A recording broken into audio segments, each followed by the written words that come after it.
Alors, Napoléon III, qui a joué un rôle, évidemment, dans la vie d'Aix-les-Bains, notamment en l'aidant financièrement, mais surtout avec Eugénie, et puis l'avenue, la reine Victoria aimait beaucoup Napoléon III, elle est venue après, mais elle était très proche de Napoléon III. Alors, pourquoi parler de Napoléon III maintenant? Parce que vous savez, dans l'imaginaire collectif français, Napoléon III, en fait, c'est un souverain... on ne comprend pas très bien, il est arrivé par coup d'État, il a fait la fête pendant 18 ans en abusant de l'argent du peuple, et ensuite il a perdu l'Alsace-Moselle en s'humiliant devant les Allemands. C'est un peu ça le résumé qu'on nous fait à l'école depuis maintenant 1870.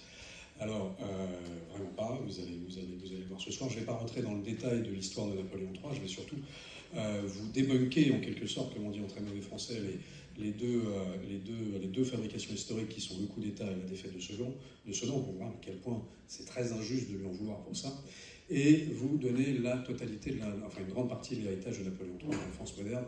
Vous allez voir, c'est vertigineux, et toutes les leçons qu'on a à tirer de Napoléon III, parce qu'il y a beaucoup de parallèles entre la France qu'a connue Louis-Napoléon Bonaparte comme président et Napoléon III comme empereur, et la France que gère M. Emmanuel Macron depuis maintenant 7 ans.